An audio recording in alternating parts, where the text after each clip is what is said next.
Oil pulling, அது எப்படி பண்ணுறது? காலையில் எழுந்ததும் எதுவும் சாப்பிடாமல் இதயம் வளத்தை வாயில ஊத்தி நல்லா கொப்பளிக்கணும், அப்புறம் அதை துப்பிடணும். இதுதான் ஆயில் புல்லிங்.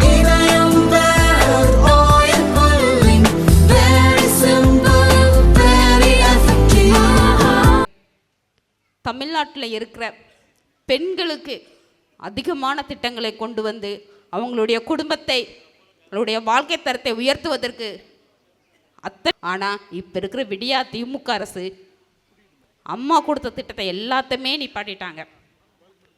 சரி, நீங்கள் என்னாச்சும் தேர்தல் வாக்குறுதியாக 523 வாக்குறுதிகள் கொடுத்தீங்களே, அதில் ஒரு 10 வாக்குறுதிகளாச்சும் நிறைவேற்றிருக்கீங்கன்னு பார்த்தா இல்லை.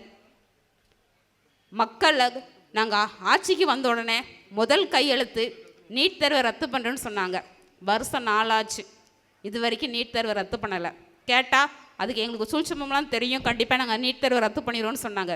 இது வரைக்கும் ஒன்றுமே பண்ணலை. கையெழுத்து வாங்கி குப்பையில் தான் போட்டாங்களே தவிர அந்த மாணவ செல்வங்களுக்கு எந்த இதுவுமே இவங்க செய்யவே இல்லை.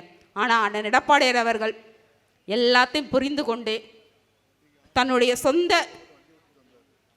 முயற்சியால் ஏழை எளிய மாணவர்கள், அரசு பள்ளியில் படிக்கின்ற மாணவர்களுக்கு 7.5% உள்ஒதுக்கீடு கொண்டு வந்தவர் புரட்சி தமிழர் எடப்பாடியார் அவர்கள். ஆனால் எடப்பாடியார் அவர்கள் 4.5 ஆண்டு காலம் ஆட்சி செய்யும் போது எல்லா துறையிலையுமே, மருத்துவத்துறையாகட்டும் சரி, உள்ளாட்சி துறையாகட்டும் சரி, வேளாண்மை துறையாகட்டும் சரி, எல்லா துறையிலையுமே நம்பர் 1 முதலமைச்சராக, நம்பர் 1 மாநிலமாக கொண்டு வந்தவர் அண்ணன் புரட்சி தமிழர் எடப்பாடியார் அவர்கள்.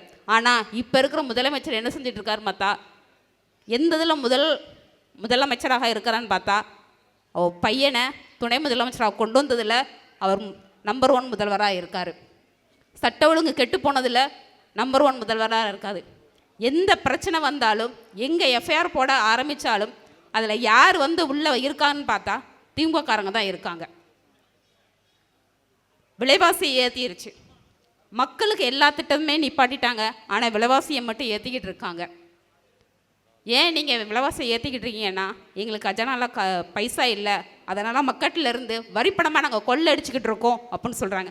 சரி, மக்கள்கிட்ட இருந்து வாங்குகிற வரிப்பணத்தை மகளிர்களுக்கு 1000 உதவித்தொகையை அனைத்து மகளிர்கள் கொடுக்கலாம்ல, அதுலேயும் பாகுபாடு. இப்படி மக்களை வஞ்சிக்கின்ற அரசை வீட்டுக்கு அனுப்ப வேண்டும். அண்ணன் எடப்பாடியார் அவர்களை மீண்டும் முதலமைச்சர் ஆக்க வேண்டும் என்று இந்த நேரத்தில் சொல்லிக்கொள்ள கடமைப்பட்டிருக்கேன். என்ன அப்படின்னா, அம்மாவுடைய அரசு அண்ணன் எடப்பாடியார் ஆட்சி நடக்கும்போது தமிழ்நாட்டில் பெண்கள் நிம்மதியாக இருந்தாங்க.